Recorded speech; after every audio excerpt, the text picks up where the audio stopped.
Welcome digital marketers. आज के इस वीडियो में हम बात करेंगे गूगल वर्ड अपडेट की। गूगल वर्ड अपडेट क्या था, इसके प्रॉस क्या थे गूगल वर्ड अपडेट के, कॉन्स क्या थे गूगल वर्ड अपडेट के, और आप इसको कैसे फिक्स कर सकते हो।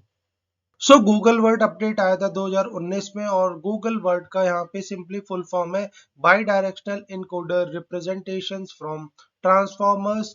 और इसका बेसिकली मतलब है कि गूगल अपने अपने एआई को यहाँ पे इनहांस किया, और जिससे कि वो मल्टीपल लैंग्वेज में अगर कोई यूजर कोई क्वेरी सर्च कर रहा है उसको इजीली समझ सकता है। तो यहाँ पे बाई का मतलब है टू और मल्टीपल लैंग्वेज। पहले क्या होता था कि अगर कोई यूजर मल्टीपल लैंग्वेज में कोई भी कीवर्ड सर्च करता था, कुछ भी सर्च करता था, तो गूगल उतनी बेटर वे में नहीं समझ पाता था कि यूजर सर्च क्या कर रहा है, और जिससे कि वो उसको बेस्ट रिजल्ट दिखा सके। But after this update Google का एआई थोड़ा इनहांस हुआ, और वो अब समझने लगा कि अगर कोई भी मिक्स लैंग्वेज में अगर कोई भी सर्च क्वेरी फाइंड आउट करता है, तो गूगल विल इजीली अंडरस्टूड और उसको बेस्ट रिजल्ट वहां पे दिखा सके। अब यहाँ पे हम बात कर लेते हैं pros of Google word update. तो गूगल वर्ड अपडेट के प्रॉस क्या थे, क्या इंपॉर्टेंस थी गूगल वर्ड अपडेट की। अगर देखा जाए तो यहाँ पे जो सबसे इंपॉर्टेंट थिंग थी कि गूगल ने अपने एआई को एनहांस किया था, जिसकी मदद से गूगल अब मोर एक्यूरेटली समझ पाता था कि यूजर क्या फाइंड आउट करना चाहता है, क्या उसकी क्वेरीज है, और क्या उसका सर्च इंटेंट है। तो जिससे कि वो बेहतर रिजल्ट यूजर को दिखा सके, चाहे यूजर अब मल्टीपल लैंग्वेज में या मिक्स करके कोई भी कीवर्ड सर्च करता है, कुछ भी सर्च करता है। अब जो नेक्स्ट इंपॉर्टेंट इसका प्रॉस था वो था कि गूगल की यहाँ पे समझने की क्षमता ज्यादा हो गई, गूगल की कैपेसिटी जहाँ यहाँ पे ज्यादा हो गई। अब वो इजीली डिफरेंशिएट कर लेता था कि ये इसका सिनोनिम्स है, ये इसका एंटोनिम्स है, और इस चीज को समझ के वो बहुत अच्छे से यूजर को ज्यादा डेटा दिखाता था, ज्यादा हाई क्वालिटी कंटेंट दिखाता था। अब यहाँ पे नेक्स्ट जो इम्पोर्टेंट पॉइंट है वो है focus on long tail keyword. तो यहाँ पे गूगल इजीली अंडरस्टूड कर लेता था लॉन्ग टेल कीवर्ड को भी, और उसके इंटेंट को भी समझ के यहाँ पे प्रेजेंट करता था। पहले क्या होता था, गूगल उतनी इजीली लॉन्ग टेल कीवर्ड को डिफरेंशिएट नहीं कर पाता था। But after this update Google can easily understood longer content, longer keyword also, और उस कीवर्ड के बेसिस पे यूजर को बेस्ट रिजल्ट यहाँ पे दिखाता था। अब यहाँ पे हम बात करते हैं नेक्स्ट इंपॉर्टेंट पॉइंट की, नेचुरल लैंग्वेज अंडरस्टैंडिंग। अगर कोई यूजर मल्टीपल लैंग्वेज में या मिक्स करके लैंग्वेज लिख रहा है, नाउ गूगल अब इजीली अंडरस्टूड कर लेता था कि ये इनफॉर्मल फ्रेजिंग है या फॉर्मल फ्रेजिंग है, ये किस टाइप का सर्च इंटेंट है, और उस बिहाफ पे गूगल यहाँ पे रिजल्ट शो करता था, बेस्ट रिजल्ट शो करने लगा। अब यहाँ पे हम बात करते हैं कौन सा गूगल वर्ड अपडेट। तो इसमें कुछ कमियां भी थी जो आपको यहाँ पे फिक्स करनी होती थी।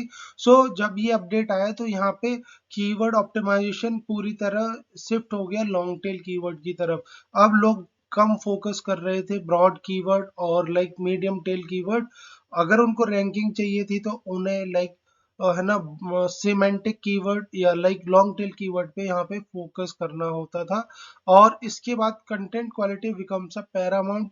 इसका सिंपली मतलब है कि अगर आपको वेबसाइट की रैंकिंग चाहिए, you have to create a high quality content, because BERT update अब ज्यादातर समझ लेता था यूजर का कंटेंट आपने किस टाइप का लिखा है। अगर हाई वैल्यूएबल कंटेंट है तो रैंक होगा, अगर नहीं है तो ये बिल्कुल रैंक नहीं होगा। अब यहाँ पे जो इसका थर्ड कॉन्स था कि यहाँ पे अब कंपटीशन लेवल भी बढ़ गया था लॉन्ग टेल कीवर्ड पे। जनरली क्या होता था कि लॉन्ग टेल कीवर्ड पे कंपटीशन लेवल कम होता था।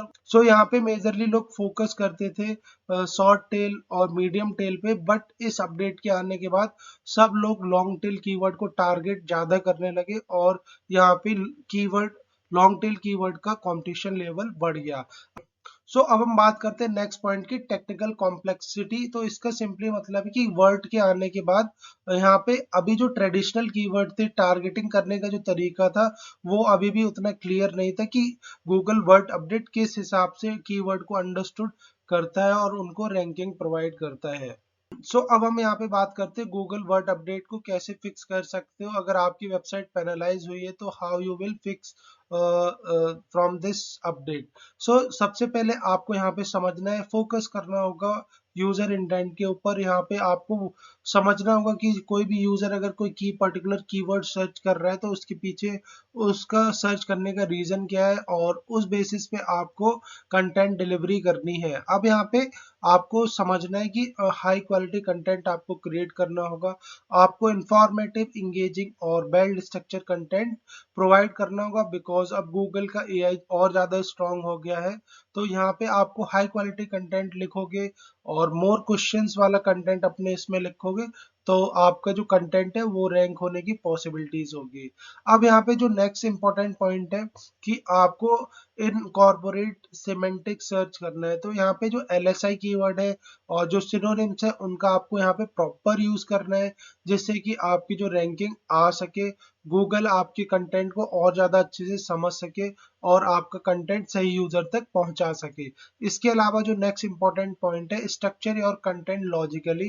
तो यहाँ पे आपको ऑन पेज एसईओ का प्रॉपर नॉलेज होना चाहिए, आपको क्लियर हेडिंग, सब हेडिंग और बुलेट पॉइंट्स यहाँ पे दिखाने हैं, जिससे कि जो वर्ड अपडेट है आपके कंटेंट को अच्छे से स्कैन कर सके, अच्छे से अंडरस्टूड कर सके और सही यूजर को दिखा सके। इसके अलावा जो नेक्स्ट इम्पॉर्टेंट तरीका है कि आप अपने कंटेंट को, अपने वेबसाइट को रैंक करा सकते हो और फिक्स कर सकते हो वर्ड अपडेट को।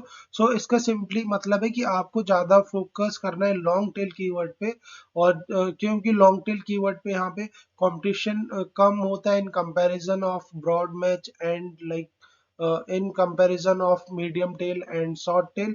तो यहाँ पे आपको फोकस करना है लॉन्ग टेल कीवर्ड पे, जिससे कि आपका नेचुरल एक तरीका बने कंटेंट लिखने का, और जो वर्ड अपडेट है वो इजीली आपके कंटेंट को रैंक करा सके।